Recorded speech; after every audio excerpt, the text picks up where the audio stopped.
What if the one moment a man tried to stay alone was the same moment fate dropped the one person he could never let go? Colorado Territory, 1873. The stagecoach rolled into Timber Creek, kicking up dust that shimmered in the late afternoon sun. Zayn Sutton stood outside the general store, leaning against a wooden post with the ease of a man who trusted no one and depended only on himself.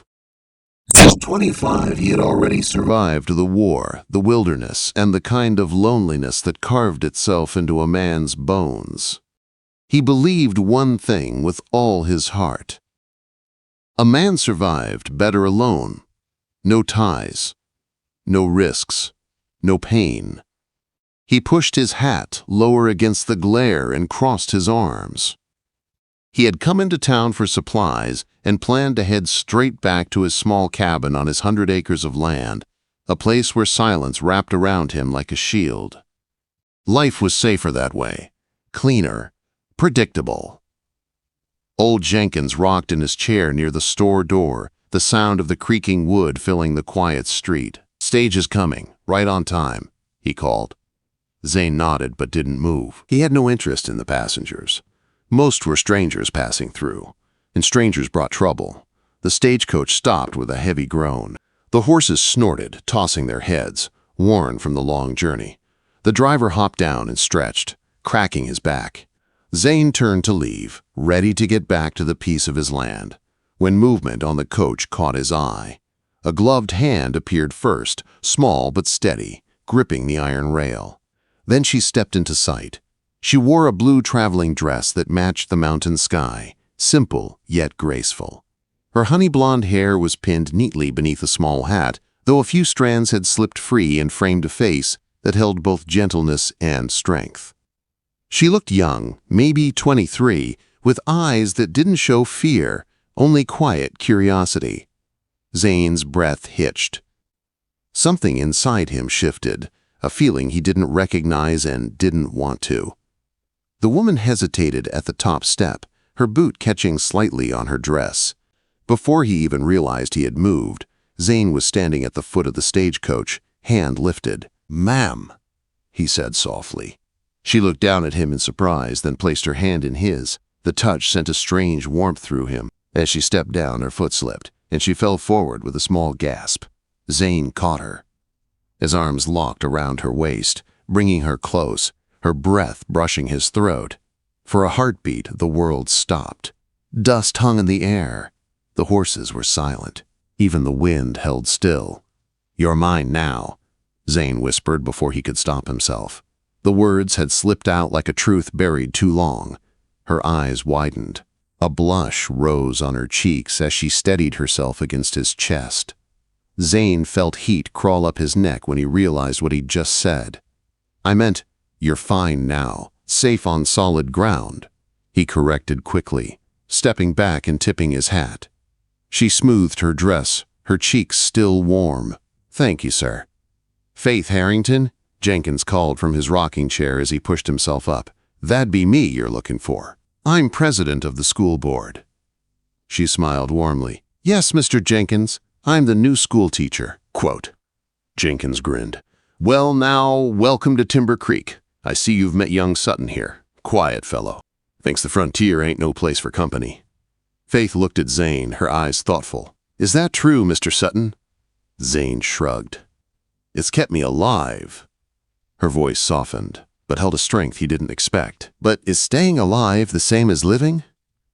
The question struck deeper than any bullet ever had. Before he could answer, Jenkins guided her toward the boarding house. Zayn watched her go, unable to stop himself. Something about her unsettled every belief he lived by. He tried to push the moment aside as he gathered his supplies, but Faith Harrington's words echoed like a bell in his mind. As he rode home, the mountains glowed with sunset colors, and he found himself thinking of her eyes, her voice, her courage. That night, the cabin felt emptier than ever. 2 weeks later, he rode back into town only because drought had ruined his garden. He planned to avoid Faith. He even timed his trip during school hours. It worked, until he stepped out of the store and froze. A runaway team of horses thundered down the road, and right in their path stood Faith, holding an armful of books, unaware of the danger.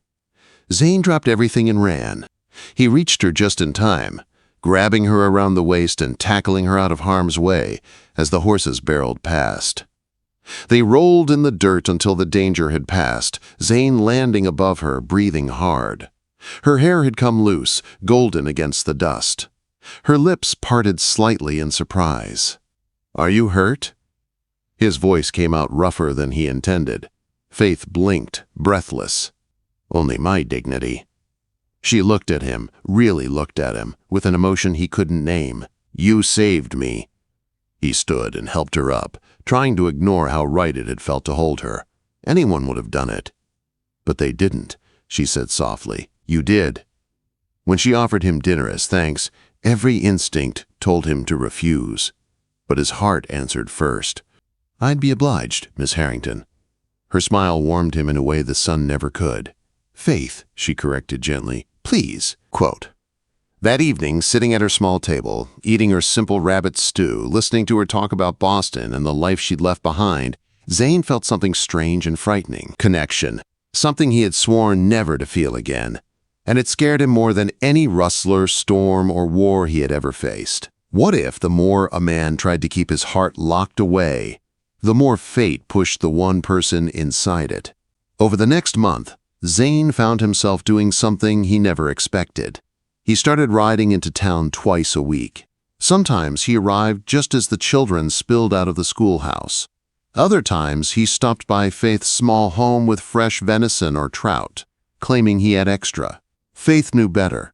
Her smile always held a quiet understanding that made his chest feel unsteady. Their evenings became a rhythm he did not want to break. She cooked. He listened. They talked on her porch until twilight melted into darkness.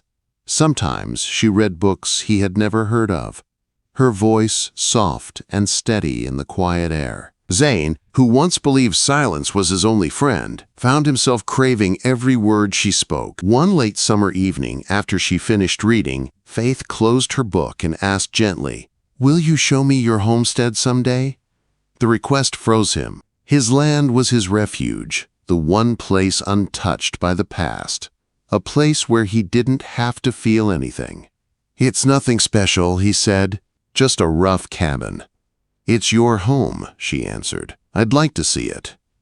Her words settled inside him like a seed he didn't know what to do with. "Maybe someday," he said. But someday arrived faster than he expected. 3 days later, Faith rode into his yard on a gentle mare, wearing a divided riding skirt that made Zayn forget how to breathe.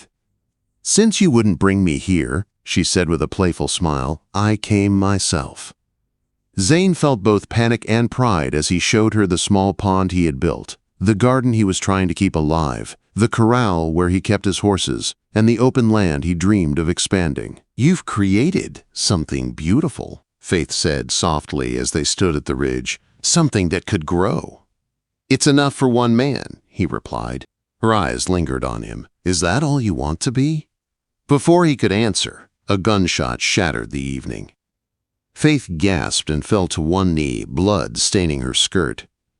Zayn grabbed her and dragged her behind a boulder as more shots rang out from the tree line. "Rustlers," he muttered. "They've been hitting ranches all month." Faith pressed a handkerchief against her leg. "It only grazed me." "We need to get to the cabin," Zayn said. It was 50 yards away across open ground. "I can make it." "Not on that leg." He lifted her into his arms before she could argue. She held tight as he ran, zigzagging while bullets tore up the dirt around them. They reached the cabin and crashed inside. Zayn set her on the bed, grabbed his rifle and yelled, "Bolt the door behind me." Faith caught his arm. "Don't go out there alone." "This is my land," he said, voice low with fierce protectiveness. "And they shot you." Quote. "Zayn," she whispered. It was the first time she said his name like that, soft and afraid. It stopped him cold. "I won't let them drive us out," he said. "I'll just scare them off." He fired from the window, forcing the rustlers to retreat. After a long silence, the sound of horses fading told him they were gone.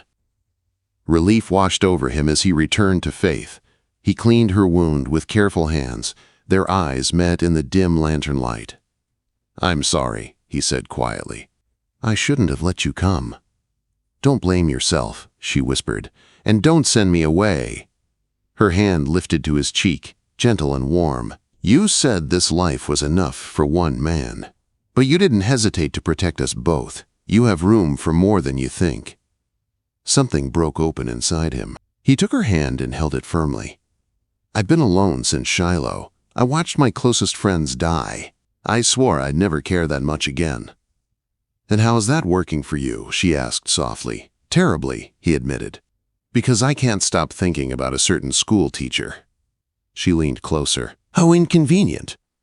Their first kiss was soft and searching, a question asked and answered in one breath. When they parted, Zayn knew nothing would ever be the same, but the peace didn't last. 3 nights later, the rustlers returned. Zayn awoke to flames outside. The barn was on fire. He rushed out, freeing his livestock, when a bullet ripped past his head. He dove behind a trough, unarmed, heart-pounding. Then the cabin door burst open. Faith stood there, holding his rifle with steady hands. "The next shot won't be a warning," she called. Her bravery gave Zayn the chance to sprint back inside. Together, they defended the cabin until dawn. By morning, the rustlers had retreated, leaving the barn in ruins. As they surveyed the damage in the gray light, Faith slipped her hand into his. "We'll rebuild," she said. The word we struck him harder than any attack, but the danger wasn't over. As townsmen arrived to investigate, their looks made everything clear. Faith had spent the night at his cabin. Rumors would spread. Her reputation would suffer. Zayn's heart twisted. "You should return to town," he said quietly. "We should stop seeing each other, at least until this blows over." Her eyes flashed with hurt. "If that's what you think best." He hated himself as he helped her onto her horse. Watching her ride away felt like watching his heart leave his chest. Weeks passed. The rustlers were caught. Zayn rebuilt. Faith stayed away. Each sunrise hurt more than the last. Then came the news that shattered him. Faith had been offered a teaching position back east. She was considering leaving Timber Creek for good. And for the first time, Zayn realized the truth. Losing her would destroy him. What if the only way to save the woman he loved was to finally admit he couldn't live without her? For days, Zayn carried the news like a stone in his chest. Faith leaving. Faith gone. The thought of her returning east, far from him, far from the life they had barely begun to build, felt like a slow, steady tearing from the inside. A week later, on a cold November morning, he could not bear it anymore. He saddled his horse and rode into Timber Creek. The town felt strange after so many weeks away, quiet, watchful, as though everyone knew something he didn't. He went straight to Faith's small house. Books sat in neat crates. Trunks were packed.